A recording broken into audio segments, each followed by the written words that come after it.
திமுகவினுடைய தலைவர்களுடைய மொத்த சொத்து இன்று 3,00,000 கோடிக்கு மேலாக இருக்கும் என்று பாரதிய ஜனதா கட்சியிடம் அட்டவணை இருக்கிறது.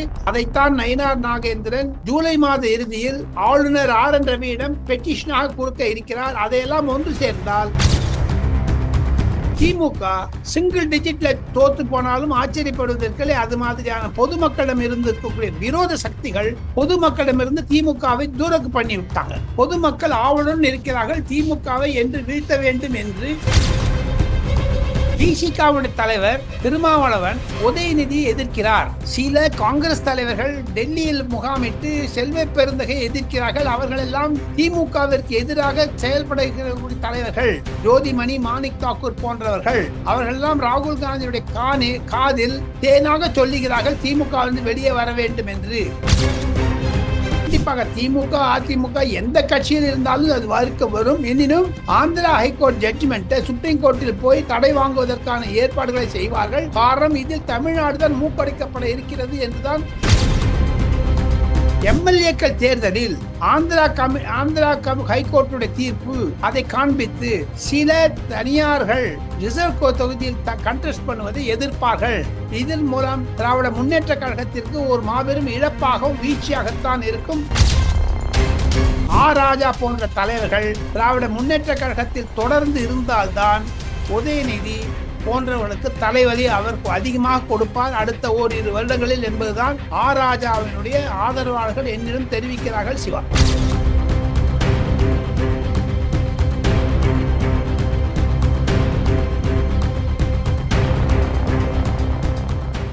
ரியல் ஒன் நண்பர்கள் உறவுகளுக்கு வணக்கம். தொடர்ச்சியாக பல்வேறு முக்கியமான தகவல்களை நம்முடைய நண்பர்களுடன் பகிர்ந்து வரும் மூத்த பத்திரிகையாளர் டெல்லி ராஜகோபாலன் சார் அவர்கள் நம்முடைய இருக்கிறார். வணக்கம் சார்.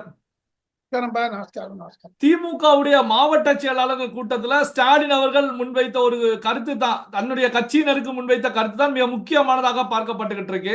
அதாவது இன்னும் ஓராண்டு தான் தேர்தலுக்கு இருக்கிறது. எம்எல்ஏக்களை பொறுத்த வரைக்கும் அவங்கவுங்க சட்டமன்ற தொகுதியில இருந்து வேலை பாருங்க, வெற்றி பெறுவதற்கான வேலையில ஈடுபடுங்க அப்படின்னு சொல்லி தெரிவிச்சிருக்காங்க. அப்போ திமுக தலைவர் தமிழக முதலமைச்சர் மு.க. ஸ்டாலின் அவர்களுக்கு அதிமுக பாஜக கூட்டணியை சமாளிப்பது சிரமம் அப்படிங்கிற ஒரு பயம் வந்து விட்டதா சார்? கண்டிப்பா பயந்துதான் இருக்காரு, ரொம்ப பயந்துட்டாருங்க. கொஞ்சம் நஞ்சம் இல்லைங்க. காரணம், அவர் எடப்பாடி பழனிசாமி இது மாதிரியான ஒரு திடீர் நாடகத்தை செய்வார் என்று அவர் எதிர்பார்க்காவிட்டாலும் ஒவ்வொரு மாவட்ட செயலாளர்களுக்கும் 10,000 முதல் 20,000 கோடி ரூபாய் இருப்பதாக மத்திய உளவுத்துறை ரிப்போர்ட் கொடுத்தாலும் திமுகவினுடைய தலைவர்களுடைய மொத்த சொத்து இன்று 3,00,000 கோடிக்கு மேலாக இருக்கும் என்று பாரதிய ஜனதா கட்சியிடம் அட்டவணை இருக்கிறது. அதைத்தான் நயினார் நாகேந்திரன் ஜூலை மாத இறுதியில் ஆளுநர் RN ரவியிடம் பெட்டிஷனாக கொடுக்க இருக்கிறார். அதையெல்லாம் ஒன்று சேர்ந்தால் பிரதி தினம் ஒவ்வொரு அமைச்சர்கள் ராஜினாமா என்ற பின்னணி வந்தால் ஒன்னு சொல்றேங்க Siva, Times Now, Republic, India TV, NDTV போன்ற கருத்து கணிப்புகளில் செந்தில் பாலாஜியும் பொன்முடியும் ராஜினாமா செய்த பிறகு திராவிட முன்னேற்ற கழகத்திற்கு வீழ்ச்சி என்பதை 20% காமிக்கிறாங்க. அப்படி எப்படி மேனேஜ் பண்ண போறாரு மு.க. ஸ்டாலின்? ஆக மொத்தம் திமுக சிங்கிள் டிஜிட்ல தோத்து போனாலும் ஆச்சரியப்படுவதற்கு அது மாதிரியான பொதுமக்களிடம் இருந்து விரோத சக்திகள் பொதுமக்களிடமிருந்து திமுகவை தூரக்கு பண்ணி விட்டாங்க. பொதுமக்கள் ஆவலுடன் இருக்கிறார்கள் திமுகவை என்று வீழ்த்த வேண்டும் என்று எடப்பாடி பழனிசாமி சொல்லுவதில் காங்கிரஸ்காரர்கள் எதிர்த்து இருக்கிறார்கள். சில காங்கிரஸ்காரர்கள் கூட திமுக தலைமைக்கு சொல்லிவிட்டார்கள். இருப்பினும் திராவிட முன்னேற்ற கழகம் 2026 பொது தேர்தலில் கண்டிப்பாக மிக பலத்த தோல்வியை அடையும் என்று தான் கருத்து கணிப்புகள் தெரிவிக்கின்றன. சிவா, சரி, இப்போ திமுக தலைவர் மு.க. ஸ்டாலின் அவர்களை பொறுத்த வரைக்கும் அதிமுக பாஜக கூட்டணி பிரஷர் கூட்டணி அப்படிங்கிற கருத்துக்களை முன்வைக்கிறாங்க. இங்கு பாஜக தமிழிசை சவுந்தரராஜனாக இருக்கட்டும், அதிமுக எடப்பாடி பழனிசாமியாக இருக்கட்டும், இது பிளஷர் கூட்டணி, மகிழ்ச்சிகரமான கூட்டணி அப்படிங்கிற கருத்துக்களை முன்வைக்கிறாங்க. நாங்க மகிழ்ச்சிகரமாகத்தான் ஒரு அலைன்ஸை உருவாக்கி இருக்கிறோம் அப்படிங்கிற கருத்துக்களை முன்வைக்கிறாங்க. அப்போ திமுக பிரஷர் கூட்டணின்னு தெரிவிப்பதற்கான காரணங்கள் என்னவாக இருக்கும் சார்? காரணம் என்ன என்று கேட்டால், விசிகாவுடைய தலைவர் திருமாவளவன் உதயநிதியை எதிர்க்கிறார்.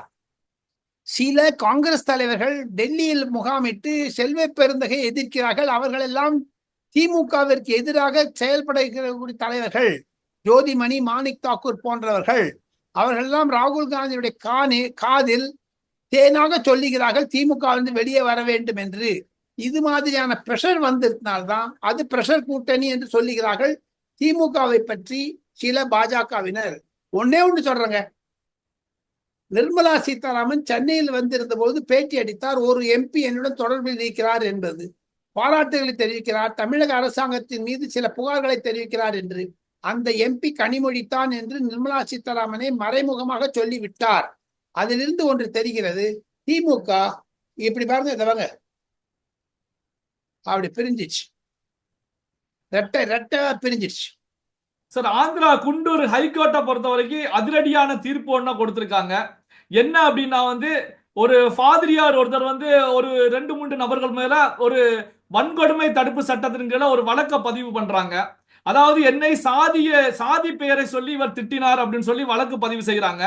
அதற்கு தீர்ப்பளித்த நீதிமன்றத்தை பொறுத்த வரைக்கும் அந்த ஃபாதிரியார் ஆனந்த் அவர்கள் எந்த நிமிஷத்துல எஸ்சியாக இருக்கக்கூடிய அவர் எந்த நிமிஷத்துல கிறிஸ்தவராக மதம் மாறினாரோ அப்போது இருந்தே ஃபார்வர்டு கம்யூனிட்டிக்குள்ள வந்துட்டாங்க.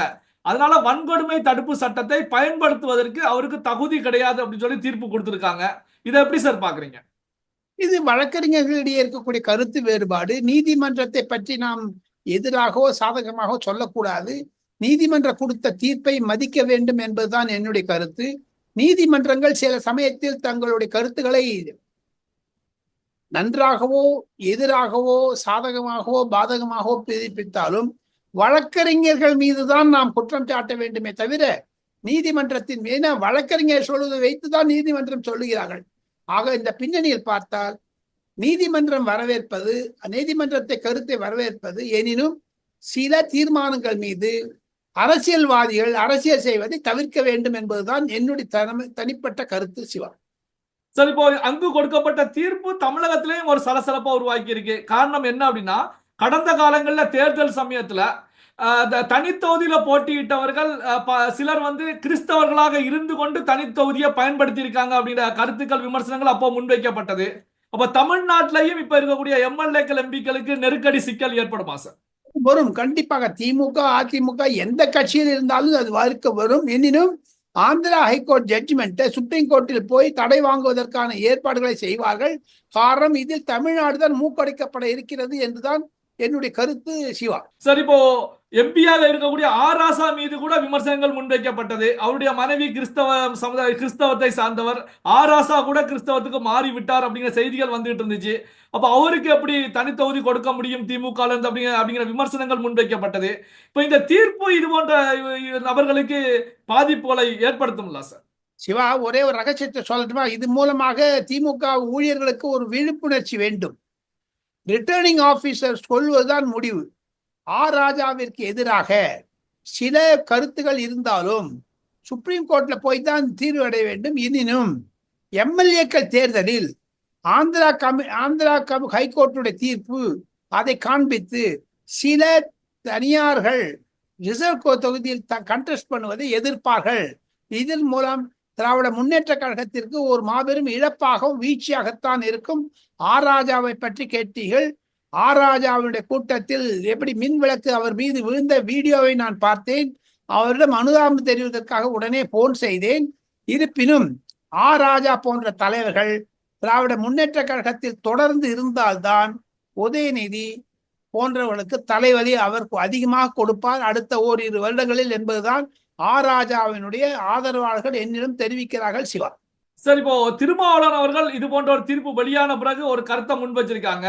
மதம் மாறிய பட்டியலினத்தவர்களை ஓபிசியில கொண்டு போய் சேர்க்கிறாங்க. ஆனா அவங்க பொருளாதார ரீதியாக அடித்தட்டு நிலையிலேயே தான் அவங்க இருந்துகிட்டு இருக்காங்க.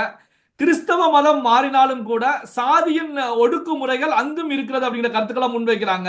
இதை எப்படி சார் பார்ப்பது? திருமாவளவன் கூறுவதில் உண்மையாக தான் இருக்கிறது. இருப்பினும் திருமாவளவனுடைய கருத்து, அவர் ஒரு திறப்பட்ட உயர் ஜாதி மட்ட கருத்துக்களை எல்லாம் எதிர்க்கிறார். அவருக்கே இது புரியவில்லை என்றால் ஆந்திர ஹைகோர்ட்டுடைய அரசாங்கத்தின் மீதும் தமிழகத்தின் மீது இருக்கக்கூடிய குழப்பத்தை திருமாவளவன் மேலும் குழப்பி விட்டு திமுகவிற்கு எதிராகத்தான் திருமாவளவன் செயல்படுவார் என்று நான் நினைக்கிறேன். சிவா சார், இப்போ தமிழ்நாட்டு அரசியல் களத்தை பொறுத்த வரைக்கும் இப்போ எடப்பாடி பழனிசாமி அவர்கள் என்ன கருத்துக்களை முன்வைக்கிறாங்கன்னா, இன்னும் ஒரு சில கட்சிகளோட நாம பேசிக்கிட்டு இருக்கோம், கூட்டணியில வந்து அந்த கட்சிகள்லாம் வரப்போறது அப்படிங்கிற கருத்துக்களை முன்வைக்கிறாங்க.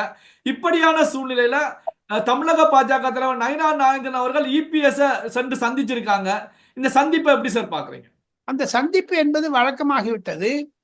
மேற்கூடிய அமித்ஷா, நட்டா, ராஜ்நாத் சிங், நரேந்திர மோடி போன்றவருடைய ஆணையின் பெயர் தான் அவர் சந்திக்கிறார்.